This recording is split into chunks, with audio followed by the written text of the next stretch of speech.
Hi there, and welcome to the Skylight Books Author Reading Series.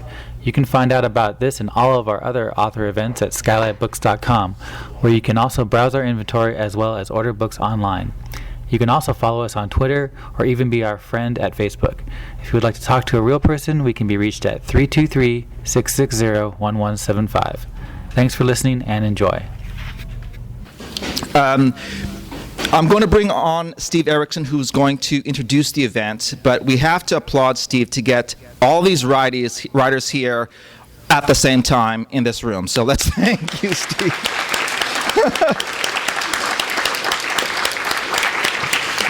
Steve Erickson is a Los Angeles literary fixture. Please welcome.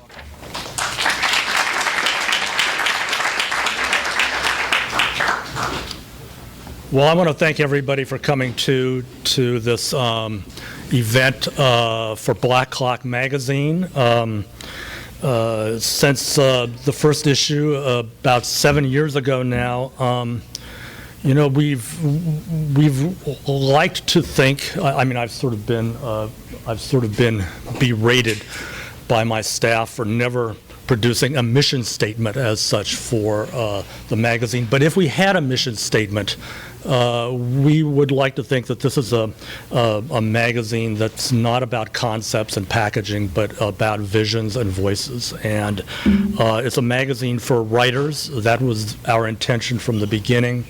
And a magazine where writers can take chances by not feeling like they always had to be perfect.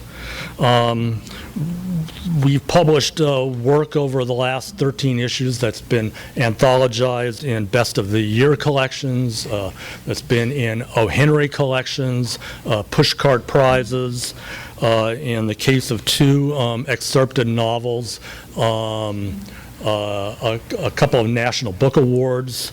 And the writers who've appeared in the magazine have included Don DeLillo, Richard Powers, Joanna Scott, Greil Marcus, Brian Evanson, Darcy Steinke, Jeff Nicholson, Michael Ventura, Diana Wagman, Samuel R. Delaney, all of whom are in the new issue number 13, which we call our mixtape issue. We've republished work from the first 12 magazines. It's important, I think, to emphasize that not remotely is the new issue meant to be a greatest hits,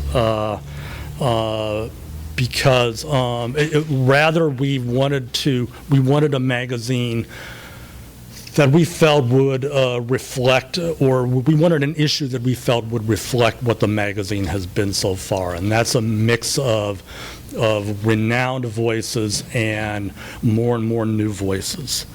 And I think the point is perhaps best made by those who are not included in this current issue. They include Carlos Ruiz-Zafón, Catherine Dunn, Christopher Sorrentino, Ben Marcus, Glenn David Gold, Samantha Dunn, Miranda July, Jeffrey O'Brien, William T. Volman, whose story Operation Hagen. More and more as the magazine evolves, it means to be a venue for new writers who don't have a venue elsewhere. And over the course of the first 12 issues, we've published 50 writers who I think we can reasonably call discoveries of Black Clock. They were people who poets, essayists, short story writers, novelists, who were coming from other walks of life, including journalism, teaching, librarians, bookstore managers, park rangers. We've had a former sex worker, an actor who was better known up until then for playing maniacs in cult films. So this has strived to be a debut venue for more and more new writers, and I think that as the magazine goes on, that will be more and more the case. There are some people I want to thank before we get started and before I introduce our readers today. I want to thank the president of CalArts, Stephen Levine. I want to thank the provost, Nancy Usher. I want to thank the Dean of Critical Studies, Nancy Wood, and the MFA Writing Program. They've all been big supporters of the magazine, always there when we needed them, when the budget came up short, or when, for whatever reason, we could use somebody coming through in a pinch, and these people all have. I want to thank Margaret Crane, who is the publicist. I want to thank Gail Swanland, who originally designed the magazine. I want to thank John Wagner, who's kind of the founding father of the magazine. It was his brainstorm almost 10 years ago to start this magazine, and I was very fortunate in that he asked me to do it. I want to thank the Black Hawk staff, Doug Mattis, who did a great job working with Skylight Books to arrange this event, Katie Manderfield, who did such a great job publicizing the event, Sarah Giroux, Patricia Cram, Rachel Kolb, Seth Blake, Byron Campbell, Justice Caudell, Chrysanthi Tan, who've all worked really hard to make the magazine possible. I want to thank Christopher Morabito, who is our heroic art director and designed such a beautiful magazine. I want to thank Joe Malazzo, who's done such a fabulous job on the Black Hawk website. I want to thank our 3 editors at large, Anthony Miller, Dwayne Moser, and David Hewlin, for the constant flow of ideas and energy and effort that has helped to make this possible. And finally, there's 3 people in particular I want to cite.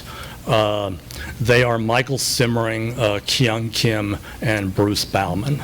They're sort of the firewall between me and insanity. I think all they hear from me most of the time is a general sustained crankiness rather than the gratitude that they are due. And without these 3 people, without Michael, Kyung, and Bruce, there simply would not be a magazine. And I thank you guys.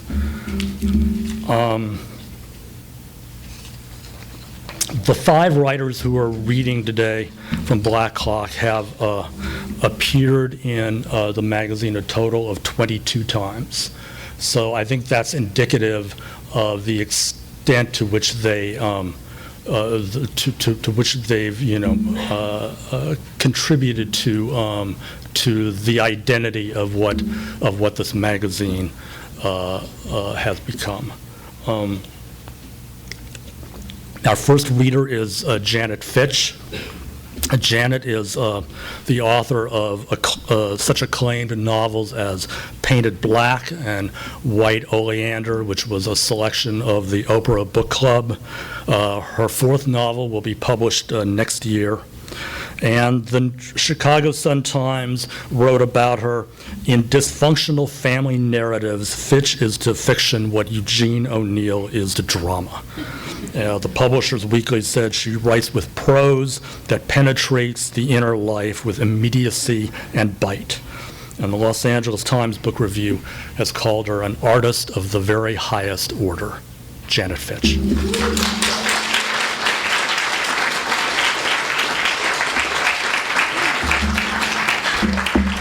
Now I know why I came. Thank you. I'm going to, I think I'm first chronologically. This is a book, a story set in the 1920s here in Los Angeles that morphed into the novel I'm writing now. And you have to try to imagine a Russian voice. My Russian accent is really bad, so I won't press it too hard. It's called Room 721. At 7 in the evening, the sky flames histrionically in the west over the crest of Bunker Hill. while in the east a serene indigo pools over downtown Los Angeles. A crescent moon drifts in its currents. I'm trying to read this new man, Eliot. It's giving me a headache. That, or perhaps it is the glancing blow the guest at the Alexandria struck this morning when I baptized him in a tubful of cold water. Mr. Norton, our famous clairvoyant. There was little choice. He was face down in his own vomit, medical syringe still in his arm, curled behind the bathroom door of room 721. Overdosed in all the Alexandria's bourgeois luxury. How thin he was, how wry, his dethroned elegance as the bellhop and I poured sugared coffee down his gullet. Such gallantry. Sad, but I understand. Sometimes one needs relief. Oh, this impossible English. I shove Mr. Eliot in a drawer along with the dictionary, take up my own weapons against futility, hairbrush and lip rouge and coal. Time for a little relief of my own. I descend the 6 flights of stairs to the vegetarian cafe at 3rd and Hill, my steps paralleled by the train Angel's Flight. My concession to thrift, pay the 5 cents for the upward ride to my boarding house at the top of the hill, but always walk down. The cabbage soup is why I come. Though I always hated it, now 10,000 miles from Russian soil I crave it, strong smelling and flavored with nutmeg. Like every émigré, I wallow shamelessly in nostalgia, surrounded by these pale girls and serious young men in glasses, all members, no doubt, of the Vegetarian Party. And cripples. Never have I seen so many cripples as I have since landing in this Elba. They flock here like wintering geese and never leave. After that meager repast, I walk down 3rd Street, mingle with the crowd, drift and window shop. There is comfort in numbers and in the iambic pentameter of my own 2 feet. Strands of hair tickle my cheeks. It is September in Los Angeles, hot, a month recognizable only on a calendar. Even at our worst, there was always autumn. In Russia, we would be mushroom hunting. Now, even that has been lost.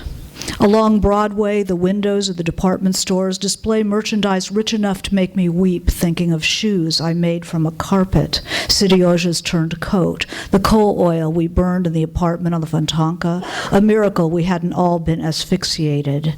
A streetcar rattles down the center of the boulevard, disgorging a throng of entertainment seekers who quickly disperse into the portals of the movie palaces, the $1 Million, the Orpheum, the Pantages. I let myself be swept along by the chattering crowd and pay the exorbitant 75 cents admission. It is Saturday night. In Petrograd, the lights are on again after the years of darkness. There are again movies, but the rest has been lost. Better not to see it. I climb the rich carpeted stairs to the Pantages balcony where I can smoke and watch the review which precedes the show. I wonder how the narcoman in 721 is spending his resurrection. A young man 2 seats away asks, "What'd you say?" And I realize I had spoken aloud. He is beautiful. This is what I was hoping for, the simplicity of beauty, a sun without shadow, without a stain. He sits at the edge of a group of young men who all turn to look at the dark-haired woman in the black cloche, the row of tanned and golden-haired young gods, a line of angels. He has his foot on the rail and his popcorn at ready. I light a cigarette. The house lights dim and extinguish themselves, and the stage lights flare.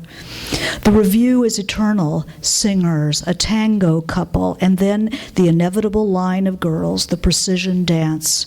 This is what the modern era aspires to, whether American or Soviet or fascist, the precision of every girl in her place, high-kicking impersonal legs like pistons in an internal combustion engine, hypnotic and nauseating, a perfect vision of multiplicity, like a visit to the Ford Motor Company.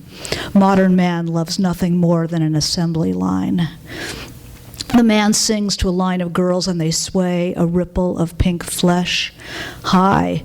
It is young Achilles, now separated from his friends, having moved into the seat adjoining mine. On stage, a girl breaks from the line and performs a cartwheel ending in a split. I pray the rest will not follow suit. I hope one will fall and knock the others down, something unexpected, but as usual, I am disappointed. Why can't just one girl ever interrupt the machine, the ingenuity of these unfolding patterns? But it's plain to see it's not going to be that kind of century. The boy glances at his cadres. I wonder if this is not some kind of dare. Perhaps he is the last to lose his virginity, and they're encouraging him. Well, he has found the right girl. Pretty swell, huh? He asked nervously, about 19, with curly golden hair slicked back from a well-formed brow. The last virgin. I like the idea, though I must be wrong. No boy this lovely could escape the great maw of sex. Impossibly fresh face behind the sophistication of brilliantine and cigarette, solidly bourgeois. Father probably a manager of a factory or owner of a cement works, though it is probably real estate. Every citizen of Los Angeles is speculating, even my fellow housemaids at the Alexandria. In the locker room, it is all talk of plots in Tropico, El Sereno, Canoga Park, buying, selling, the following week, buying again, profit based upon nothing. I am no Marxist, but the lack of actual production is absurd. It's a South Sea bubble all over again. The Dutch tulip craze. Can't they see it's like watching a fossilized mastodon recover its flesh and trumpet up Hill Street? The boy smells of bay rum as he leans in, commenting on the show. I cannot believe my good fortune. I want to touch the solid arms and shoulders filling his light summer jacket. He wrestles, I imagine, or boxes, or runs long distance. American boys are mad for sport, as ours were once mad for poetry and politics. The newsreel illustrates for us the facts of the day. The German inflation strikes in the Ruhr. Harding's man Fall denies payoff for oil leases. Film stars vacation aboard William Hearst's yacht. Men punch each other in a corded ring. I'm for Dempsey, the boy confides to me. I nod. I'm glad he's for Dempsey. After all, what can I declare myself with such certainty? Nothing. I am for nothing but the September wind, and even that only with a degree of irony. The film is The Big Parade with John Gilbert. How long ago the war seems, just a dot disappearing. America only had a year of it and saved the day like a herd of cowboys. But the film tells me they did not return unscathed. The film is marked by sentimentality, the sub-theme of salvation through love, when anyone who had lived through the winter of 1920 could tell you love saves no one. Afterwards, I am introduced to Achilles and his fair Achaeans, Tim, Tom, Frank, Skip, and Bob. All of these plosives, K and T and B, the chop of American names, short as an axe bite. No Volodya or Mashinka, no Seryoja, Tim, Tom. They are, I am told, members of the USC varsity swim team. One more attractive than the next, these Tims and Toms. I'm invited to go on a party with them, and I do not hesitate. I could very well find myself in bed with a host of angels. Disgraceful in the extreme, but delightful nonetheless. Short of arrest, no one cares what I do. I cannot imagine the guest in 721 would blame me. Thank you.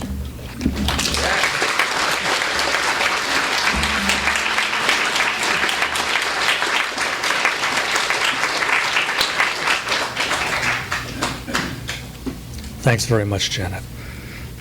Lisa Teasley is the author of Dive, Heat Signature, and the award-winning Glow in the Dark. She's also the writer and presenter of the BBC television documentary High School Prom. The San Francisco Chronicle has called her a daring and original voice, and the Los Angeles Times has praised her gritty, unflinching, yet empathetic vision from the precipice of contemporary America. Her words, the Village Voice has written, light up the plunge into the abyss. Lisa Teasley.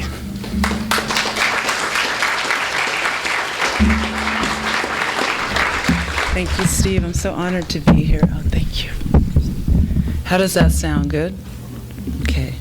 So I'm going to read to you from Joie de Vivre. Josephine Meeker figures it's the least she deserves when dropping her last clean article of clothing, a yellow silk summer dress, on the blood and sawdust floor of the Flop House in Edison, New Jersey. That's what her mother would call it, Flop House, if she could see the squalor in which her only daughter lives with two carpenters whose boss has ceased paying them for the foreclosed remodel. For 4 months, she's been peeing in a tall plexiglass cup, defecating in a bucket, and rinsing out the rotating 2 plates and single wine glass in the bathroom sink. Spinks, the neighbor bull mastiff, bit Olin, the foreclosed owner who came for his courthouse mail. The bite was bad enough that she had to call the ambulance. Or was it he who called the ambulance? And away he was taken, the EMT's manner grave, alarming Josephine. Daily she's been playing with Spinks. He lets himself out of the gated fence to take himself on walks and stop in for a visit. It's her secret with Spinks, since his owners never suspect he leaves the yard. This is the impression they give when she mentions loving him and his joie de vivre. That he bit Olin is baffling. Spink carries himself passively for his breed. She wonders if she shouldn't clean up the blood, change her torn, soiled clothes, and just leave. This would be her second cleanup since Arthur's pathological meltdown with the prong in the kitchen. It may as well have been today, time converging on itself in this vacuum she lives in. Ramsey isn't there to foil Arthur. He isn't present to calm him down. Arthur hates vinyl siding, has been installing it all day across town, his nerves frayed and bent, wondering when the bank would come and scoop the house out from under them. She didn't mean to point out that they could have gotten that last paycheck from Olin if they had bothered to side over the tar paper. She didn't mean to go on about the used green condoms she found behind his filthy foam bed. She didn't mean to write his guilt about everything. After these incidents of guilt writing when she's on top of him, Arthur says passionate things in her ear like, "I drink coffee made of your shit." He gets the idea from a travel show they'd seen on how the Vietnamese brew the berries weasels have made waste of. Josephine continues to ignore the reasons for his utterances of what she considers love and devotion, such as, "Burn me, my eternal sunshine," and "Heaven is the sweet cream of your pussy." These mostly come after her discoveries of infidelities, such as the fresh fruit prostitutes who arrive with the delivery of apples and strawberries as sham, then do the real business as the pimp waits in the car. She knows about the nights at Perth Amboy where Arthur buys the girls $6 drinks for lap caresses when he sometimes doesn't have $6 for their $1.99 breakfasts at the Greasy Spoon around the corner. "Welcome to Jersey," Josephine would say to herself after the last fruit delivery, and don't I deserve it? As she sweeps, the dust motes animate like beings, and she tries lifting off with them until it is as if she has an aerial view of her own body. But the ceiling remains an impenetrable blip. She coughs, sneezes, feels the world pack in as stuffy and thick as the air, as humid as Jersey's always is, as confining as this house has been. She must find a way to really get above and beyond the broken ships of space. Josephine is from Truckee, California, in the Sierra Nevada mountains where she's lived a high-altitude, clean life of nature and worship. Not worship of God so much as divine wonder at the oneness she feels with water, hills, and woods. "The Lord is my shepherd, I shall not want." Josephine hears the two lines as one, no pause. The Lord is a shepherd she does not want. At the Piscataway Church and Cemetery, a hop, skip, and jump from the Flop House, Pastor Downs sets her straight on the meaning of the line. She is not embarrassed, but rather proud of her original assumption. She never would be under the influence of the church, not like Arthur, who clearly distorts the role of Jesus, or worse yet, her father, who refuses her mother the mercy of an assisted suicide. Josephine has no one to blame but herself in leaving her mountain resort job in Truckee, as well as her dog's keen sense of joie de vivre, to follow some alcoholic carpenter who swears on his mother's life that he never loved another like he loved her. Never mind Arthur follows Ramsey when he could be working for himself. When Arthur calls her his soulmate, she knows it's really Ramsey that is his soulmate, as he continues to traipse after him in search of the next convenient job where they can sit on the porch, smoke pot, drink beer, and watch squirrels twirl on the feeder. How is it that she now sees her own blood clotting? The incident with Spinks being Olin seems no more than half an hour ago. It's more like a nightmare right here in the middle of the daytime kitchen, this daytime vision of spewing blood, trying to wobble her way away from Arthur. But this happens in the dark, a contradiction. She sees a light not so far from here, and instead of moving to the music moves to her. Isn't it really the foreclosed upon Olin who is truly the lost one, hard on his luck, lying up in some hospital bed, his wife having left him for a biker dude, taking the kids while she's at it, as Olin resides in an apartment over a bar, drinking himself to a sulk every day? It was in the newspaper that someone broke into the library. But it was really Olin who'd fallen asleep there after reading the paper and getting himself locked in overnight. He had to break out, and in the morning they assumed that someone broke in. Olin admits this to Josephine because he trusts her, just like Spinks does. She knows she has this purity to her, this sweet smell, this sweet taste, this shimmer. It's not only Arthur who tells her, it's almost everyone. She cannot count the times she's been called angel.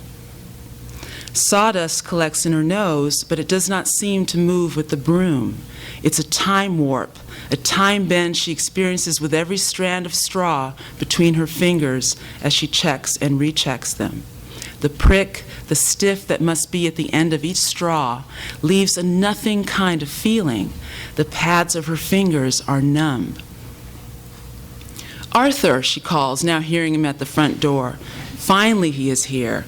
He appears in the kitchen, moving in that vulpine way, cool and hectic at once. He breathes in deeply, exhales a bluster, rubs his eyes like they itch, like he's not really seeing her. She says, "You heard what happened, I guess, my love? The neighbors tell you? Spinks bit Olin, what a mess. The ambulance came for him. I was waiting for you. We should go to the hospital, don't you think?" Irritated, Arthur only looks up at the ceiling. He hasn't laid eyes on her. Josephine drops the broom. He doesn't seem to hear it.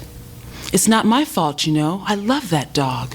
Olin scared him. He was protecting me. Wish he was here right now." Arthur looks in her direction, but not at her, rather through her. He looks up at the ceiling again. He puts his thumb and forefinger on his forehead like a visor. "What about it?" she asks. "What's up there that's so interesting to you?" Josephine feels herself getting angry now. He can do whatever he likes. He can have a few beers, get high, play maggot brain really loud, and sit stoned in the corner, reach for her hand, denigrate her for not getting it, for not getting him. Or he could even hit her, fuck her when she's not quite ready. But just don't ignore her like he's doing right now. Arthur! "What is that fucking rancid smell in here, man? What the fuck is rotting?" Ramsey asked, dirty boots tracking the squared body pushing past her. It's not like Ramsey at all. He's usually almost gentlemanly around her. That's why and how she'd ever allowed him to touch her. Josephine puts her hands on her hips. "You hear me, dude? You need to clean up around here for once. Ever since Josephine left, you've been acting like God knows what. Something just ain't right. It's more than missing a woman. Just tell me what the fuck it is, dog. You're starting to scare me." "You're starting to scare me," Josephine exclaims on tiptoe, standing directly between them. She squints in Ramsey's face. She pushes her breasts out like pillows of wellness, not on seductive purpose, not like the time she elicits a massage. She never gets that thing about crossing the river Styx, but remembers thinking she crosses the river Styx as Ramsey massages her. "2 more weeks of this shit and I'm out of here too," Ramsey says. "What's that mean?" says Arthur. "It means I'm off to Philly, finally settle this thing with my aunt's estate. I don't need to be here 1 more minute, man." "Go." Arthur folds his top lip. The yellow teeth gleam with spit. He purses his mouth. His eyes go big like a baby's. It really does stink. Ramsey turns around. Josephine hops out of his way, puts her hands again on her narrow hips. Arthur, stop it. Stop what? Ramsey asked before leaving. Who the fuck are you talking to? Me. He's talking to me. I don't smell a thing, Ramsey. Ramsey flips his hand like a girl and walks out of the kitchen. Josephine's mother would put her "told you so" expression on it this very minute. If she were here, she would. But where is she? Josephine goes over this again in her head. At the funeral, her mother's minister says, "The Lord is my shepherd, I shall not want." And Josephine yells just behind his ears, "That's right, I do not want. How many times do I have to tell you I do not want? How many times? How many times?"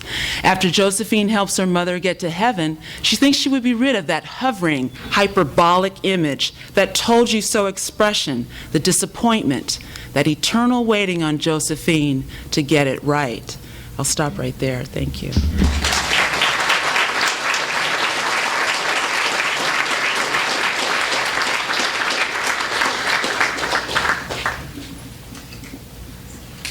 Thanks very much, Lisa.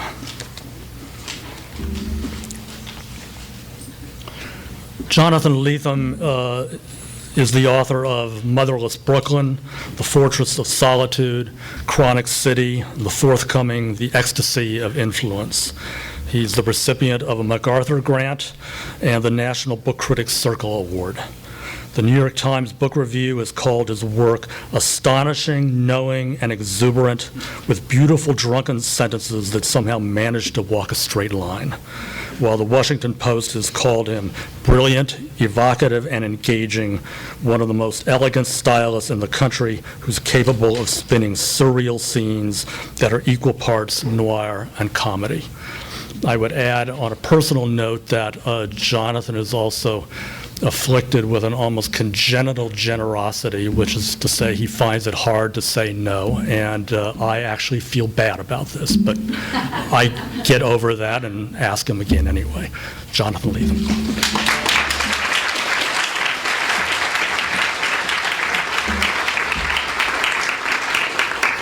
Thanks, Steve.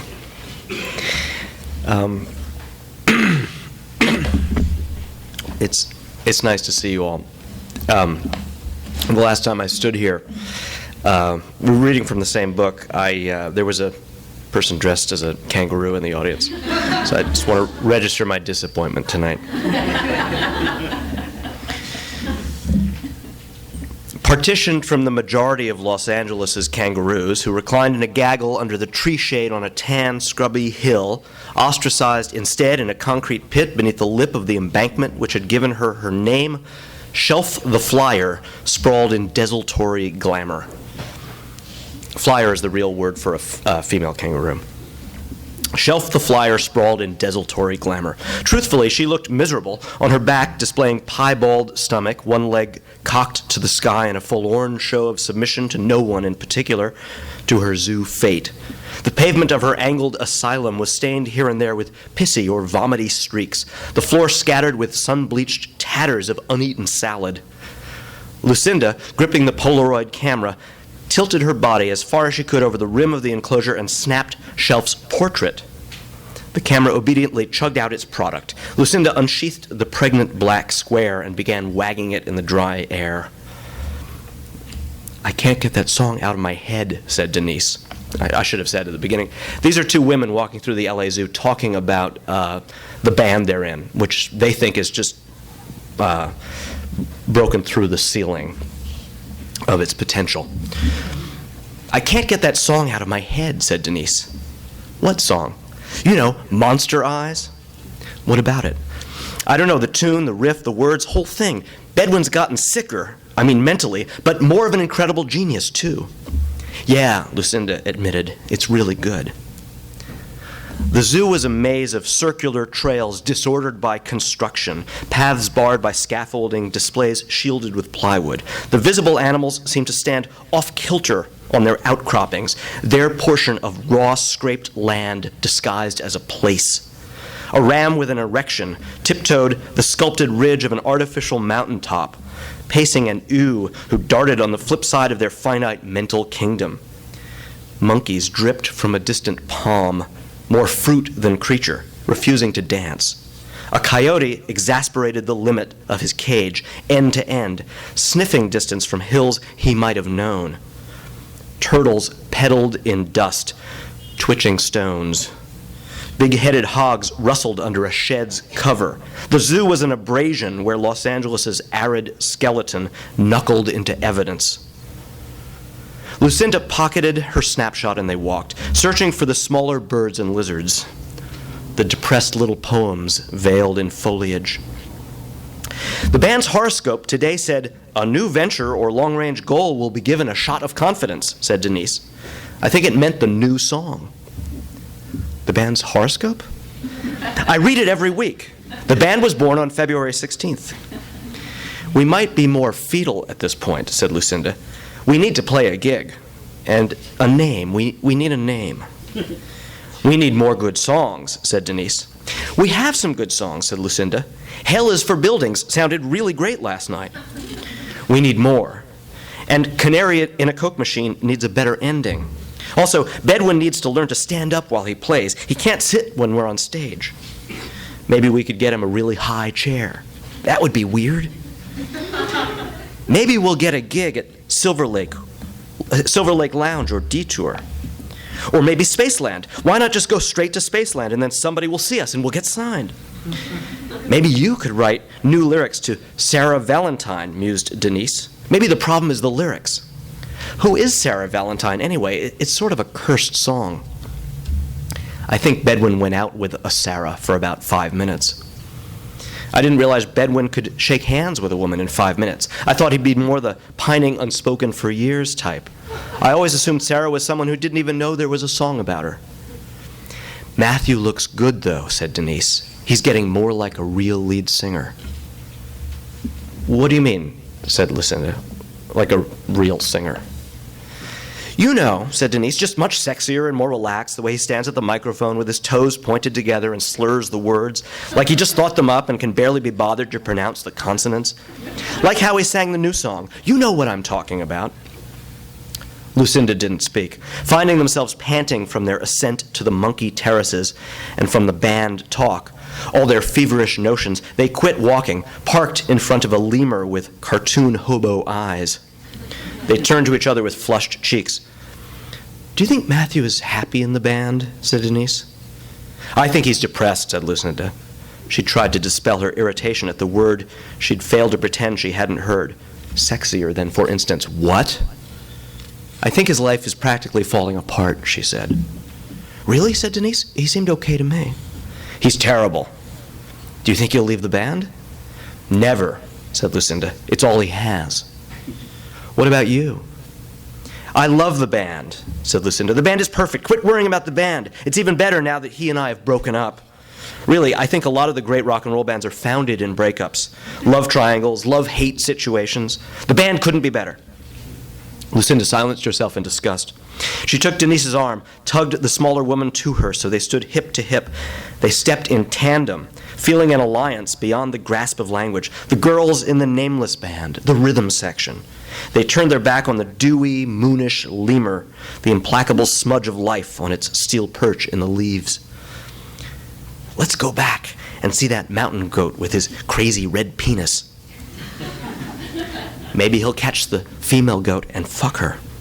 He'll never catch her. She always stays on the other side of that little fake mountain. The zoo made a mistake. They brought the wrong goats. She doesn't like him. He's going slowly insane. Maybe, said Denise, but maybe she'll let him catch her. I think it might be today. I want to see. I bet they fuck all night, said Lucinda. Every night, all night, when we're not looking. A little bit of the next section, and then I'll stop. This is after a gig. Or, excuse me, after a practice. Tang's Donuts on the corner of Sunset and Fountain was unmistakably a place where bands went to reconnoiter and celebrate after playing shows. The others recognized this at once. Of course, ordinarily bands would have arrived there at 2 or 3 or 4 in the morning. Oh, yeah, they did just play a gig. Yeah, sorry. The first one ever. After gigs billed for later hours than this evening had attained. For Denise and Lucinda's band, their big Friday night had been slanted pitiably early. Other bands were just now twisting together their microphone stands and taping down their cord, dictating names for the guest list to the doorman. But it was Tang's special distinction that within its doors, any hour after nightfall might as well have been 4 in the morning. The same traffic buzzed past on Sunset and Fountain, isolating Tang's like a reef in time.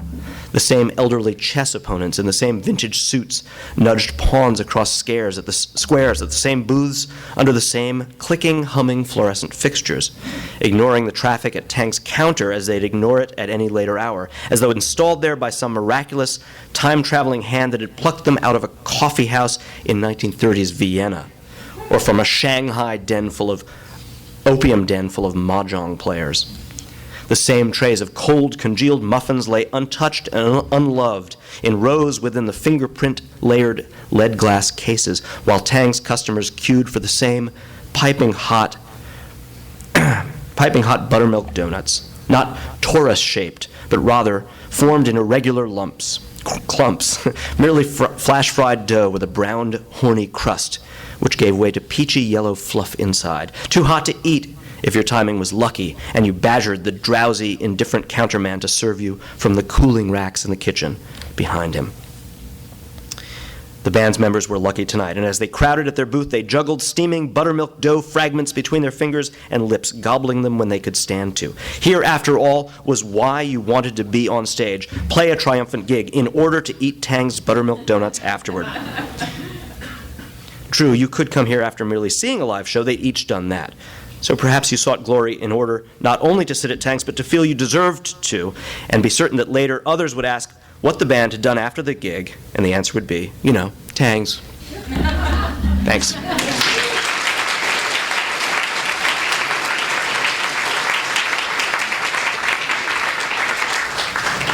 Thanks, Jonathan. Like Jonathan, one of the first writers we got in Black Clock was Aimee Bender. And when we had Jonathan and Aimee, we kind of felt like we were onto something. Aimee is the author of The Particular Sadness of Lemon Cake, Willful Creatures, and The Girl in the Flammable Skirt. Her short fiction has been published in Granta, Harper's, The Paris Review, and Tin House. The New York Times has called her work fanciful and original, intelligent and engaging.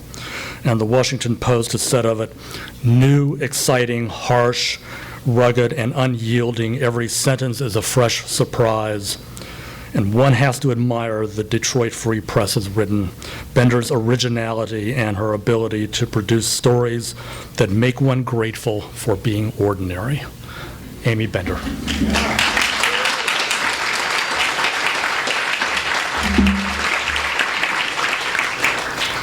Thank you, Steve, and I just want to say, my appreciation for Black Clock and for Steve Erickson, who's such a generous and expansive person to run a magazine. So as a writer and an editor, so just wanted to say that. I think we're all grateful. All right, I'm going to read a portion of the story in this latest one. It's called On a Saturday Afternoon. I have known them for at least 3 years, these two. We all went to school together, and at one point I dated the blonde, but it was brief. The timing was off, and both of us were swept along by the river of another match. I have flirted with the brown-haired one for years. I have this fantasy, I say one evening, when all of us are slightly drunk, sitting on my apartment steps on Gardner on a clear July evening. Would you come back? 4 o'clock, Saturday? Sure, they tell me, curious. The word marked by brake lights and bitten fingernails. Everybody facing out. We all hold hands at once, and we're all lonely when we go home. But this is helpful, this hand-holding, this sitting on the stoop of my apartment building, watching while other people look for parking. I have recently broken up with someone who I did not expect to break up with, and every morning the earliest time I wake up is suffused with remembering. I can't seem to beat that moment, no matter how early I rise. I once thought if I traveled in France, I would have a different brain, the brain of a girl who travels in France. I saw myself skipping through meadows in a yellow and blue print dress. But even with the old buildings, with the bright, bready smells, with the painted French sunlight, it was still my same brain in there, chomping as usual, just fed this time by baguettes and brie. In the mornings, I write long circular journal entries when I wake up, too early, before work.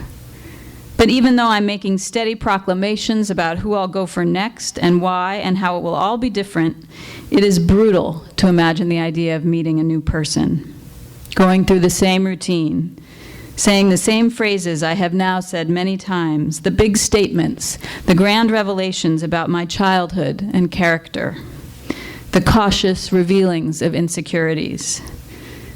I have said them all already, and they sit now in the minds of those people who are out living lives I have no access to anymore. A while ago, this sharing was tremendous. Now, the idea of facing a new person and speaking the same core sentences seems like a mistake, an error of integrity. Surely it is not good for my own mind to make myself into a speech like that. The only major untouched field of discussion will have to do with this feeling, this tiredness, this exact speech. The next person I love, I will sit across from in silence. We'll have to learn it from each other some other way. On Saturday, there's a knock at the door right at 4, and I open it up. Hi, hi, hi. We're all joking and nervous, and they brought beer. Me too. I usher them in.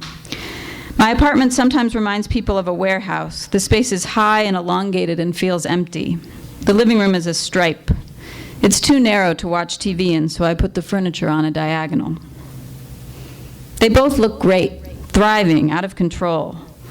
These are solid men with square kneecaps and loving mothers who are still sort of awed by women. They have a line of fur instead of hair at the napes of their necks, sometimes dusting the hinge of their cleanly shaven jaws. Me, I'm clothed and workmanlike in overalls with many pockets. A red tank top, legs covered. They've had crushes on me at some point and me on them, but everyone knew that friendship was best, and it is in this spirit that they walk through my door. They're good at the greeting hug routine. There's a wild fondness in the air. We grab beers, twist off, fling bottle caps into the air.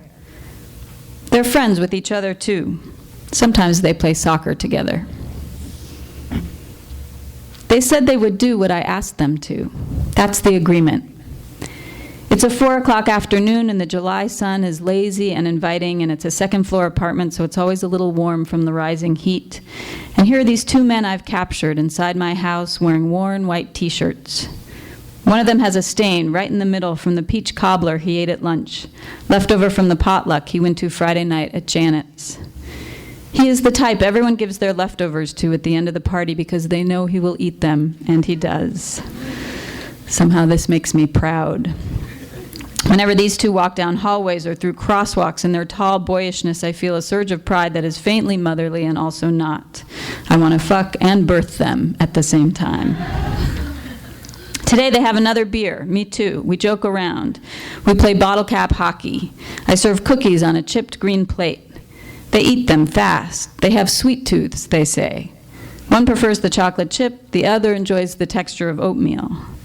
They're deep in the stripe by the windows at its end, and I sit down in the chair that I've placed closer to the door. Stay over there, I tell them as they swallow the last 2 bites off the plate. All right, they say. They sprawl out on the carpet, hands propping up their heads, and they know how to own space, how to feel important without realizing it.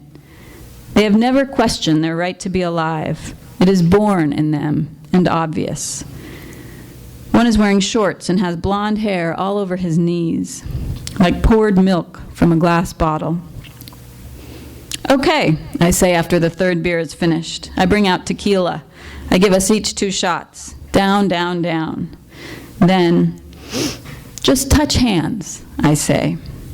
One touches his own hands. No, I say, his hand. Touch that. It takes until just now for them to realize I want them to touch each other. They have assumed they'll be touching me. I don't have shoes on, but I have the rest on and maybe a ponytail. I'm in the day. Just touch hands, I say, gently. Please. They look bewildered, not upset, just unsure. They will need my constant reassurance. This is why I will not feel left out. It's okay, I tell them. Just feel his arm, maybe the back of his neck. Just see what it feels like. The sun slants through the curtains as their two hands reach over, and they sort of grab at first and then relax. They explore the knuckles, the wrists, the elbows. They don't giggle, but there is some nervous shifting, some more drinking from beers. Wet barley lips. One is from Oklahoma and came out west to direct movies. The other lived in Oregon in a clapboard house with an attic where he gathered bird nests from trees. They remember their first kiss with a girl, the years of masturbating in the shower before their sisters would bang on the door, yelling about hot water. They're touching each other's arms now, with freckles, with downy hair. Touch his stomach, I say to both. 4 eyes beam up at me, frightened. It's okay, I say. It's for me, I say. Please. And their hands, shaking slightly, reach down under the loose t-shirts and just glance over their stomachs, which have tiny lines of sweat forming in the creases from sitting. I'll stop there.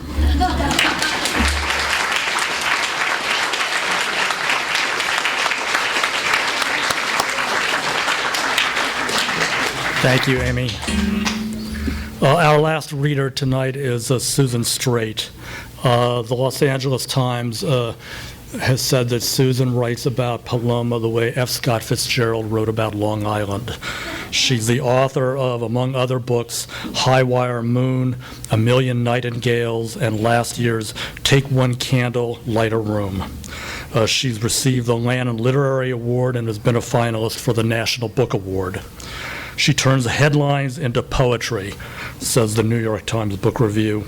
And Newsday has said there's no voice like Susan Straight's. She's a major writer who has created her own world, and her own place in contemporary American literature. The novelist laureate of the Southern California hinterland, Susan Straight.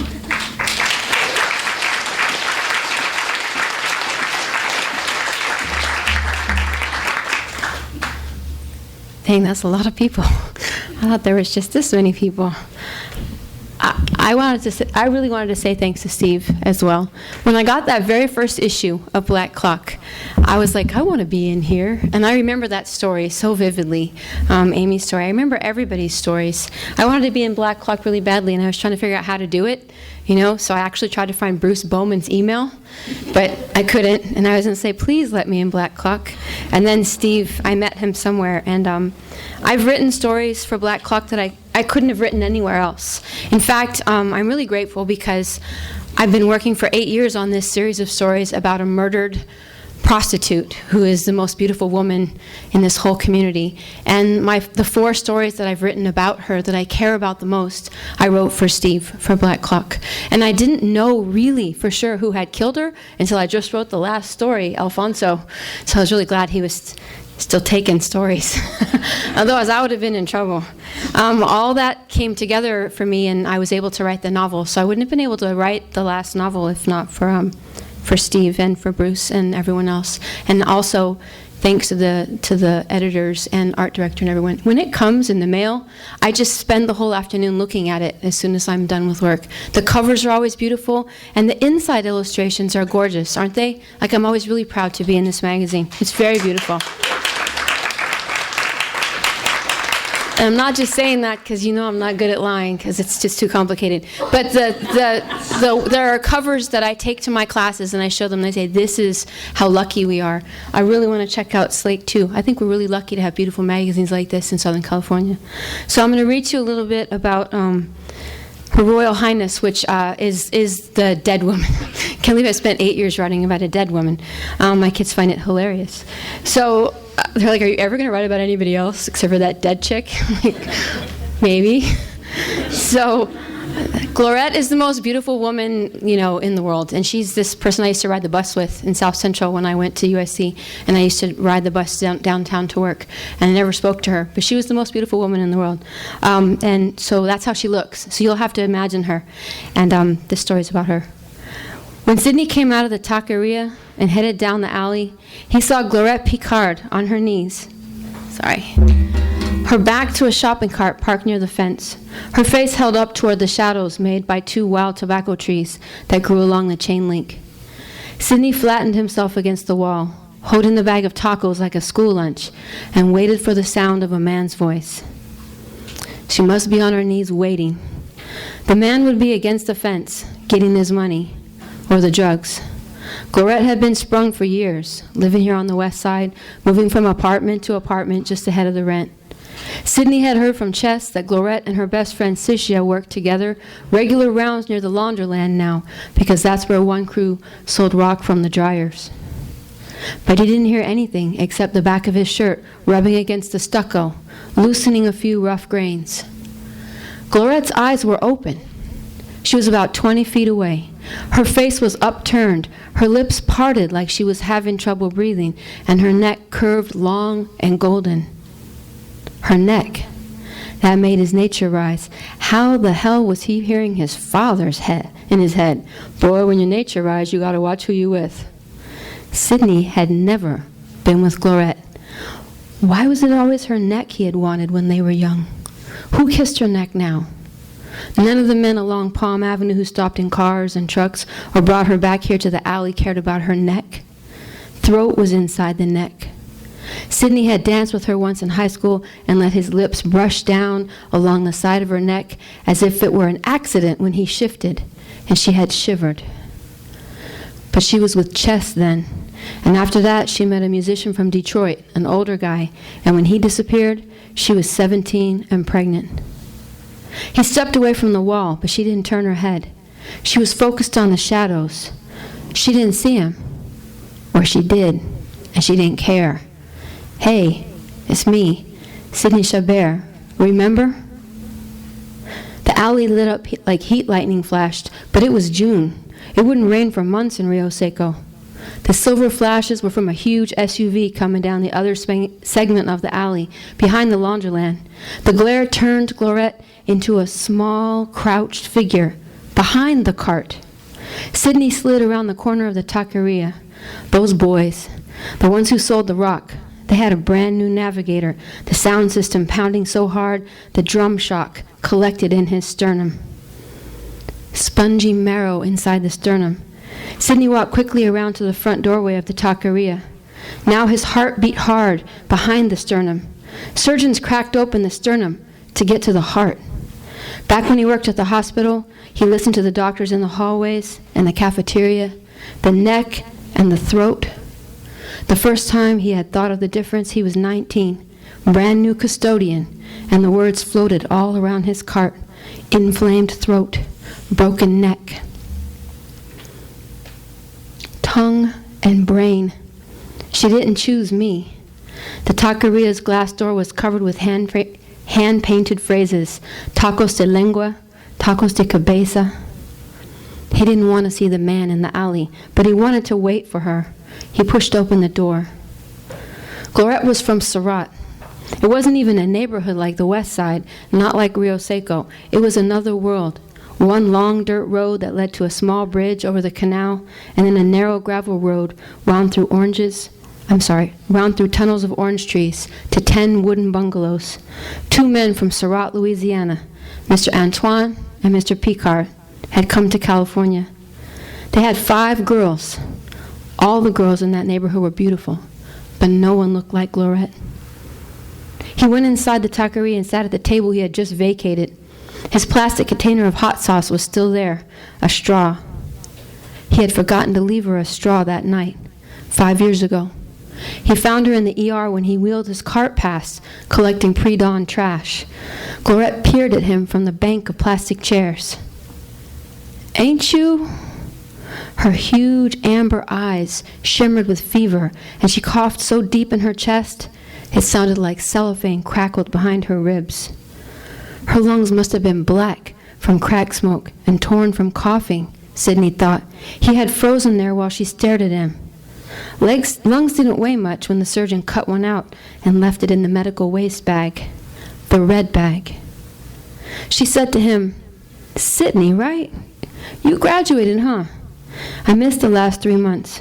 I learned all I needed to learn by then." She coughed again and grinned up at him. Even with all the smoking and the streets, her teeth were still white as mints, her neck marked with only one creased line, like faint jewelry. "I learned when the brothers say he got protection, that don't mean he know how to use it." Sidney looked away at the old man in the wheelchair by the door. "You want to marry me?" Clarette had whispered then. Sidney felt his forehead crease, tight and dry from the heat of the hospital basement and the incinerators. He was ashamed at what he carried in his cart, what he had to burn for extra money down there in the basement. "What?" "That's what y'all used to say in school. All of you West Side fools. Just marry me, baby," she murmured, and she coughed again until her eyes watered. She raised her face to him and then said, "But you wanted to put me in your crib and then trip like, do I think about you all day while you're at work? Or am I studying some fool, right? Ain't you asked me back then?" They had all asked her something. "Baby, marry me. Come over here by the lockers with me, baby. Help me out with this pain I got, baby. Take down that hair and let me see it on your back, baby. Give me some of that, and I swear I'll give you every dollar I got in the world." The shopping cart had moved closer to the wild tobacco trees.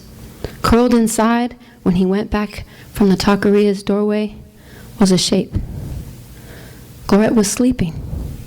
But homeless people never slept inside a cart. Even if the cart was their hoopty, like the only transportation they had, no one fit inside a cart. But Clarette was small. He moved closer along the chain link, and in the light from the single yellow street lamp, he saw something glittering at her bare toe. She must be so damn tired to sleep like that, take a nap slumped with one arm across her chest and her feet up awkwardly. He couldn't see her face yet, but her long black hair that was always in a bun, it was loose. It fell through the slats at the back of the cart and lay in the dirt. He felt the shock inside his jeans, all that hair. Everybody always wanted to see that hair. The navigator, the drums. Sidney flattened himself against the fence. The plastic slats through the diamonds of chain link danced and shimmered with the vibration from the car. The world leapt with the drums. The yellow flowers, like macaroni, dangled from the wild tobacco tree hiding him. They shook until the car turned away. But Clarette didn't stir. Her hair poured from the cart like black ferns, cascading from a cave wall. The cave where the hero hid out while he rested, got himself together, made his plans for how he was going to rescue somebody. He didn't want to wake her. She wouldn't even remember him if she was this high. And that would kill him on a night like tonight, because he had nothing to do but eat these tacos and watch this anime. Damn, he'd left the video on the table next to the hot sauce. And then the wind moved the palm frond suddenly, the sweet whispering, and a rat shot across the phone line above him. The rat scrabbled for a minute on the taqueria roof and then disappeared. The night was warm and dry, but the rats would be working. Sidney couldn't leave the tamales like he left the chocolate milk. He had dropped the tamales. Wait, Clarette hadn't moved. Her arm curved around her waist. She was small, but she had rounded breasts and a perfect behind, the foolish sprung nation wardrobe of yoga pants, exercise bra, and red high heels. He came closer. The left heel pushed out from the cart like a stick. The toe ring was a sparkly flower of red jewels. He could pick her up and move her to, but she couldn't sleep in the laundroland, or the bushes, or the taqueria. He reached into the cart and moved her hair from her face. Her eyes were open. She wasn't sleeping. Her neck was bent too far to the left, and two small half-moons filled with blood marked her collarbone. Thank you.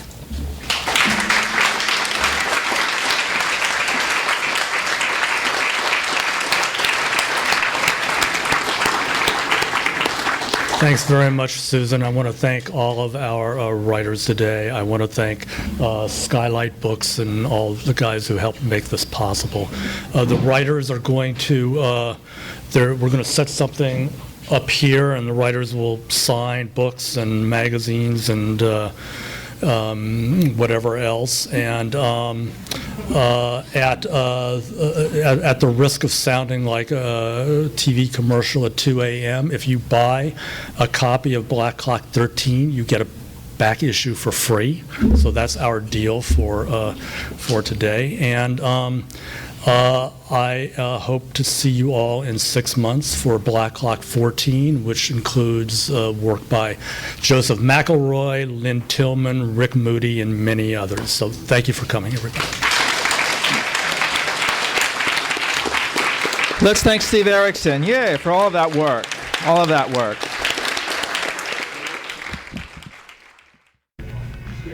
You have been listening to the Skylight Books Author Reading Series. Don't forget that you can check out this and all of our other great podcasts at www.skylightbooks.com. Today's music was provided by Fragile Gang. You can check them out at MySpace, Facebook, and the iTunes Music Store. Thanks for stopping by, and we hope to see you soon.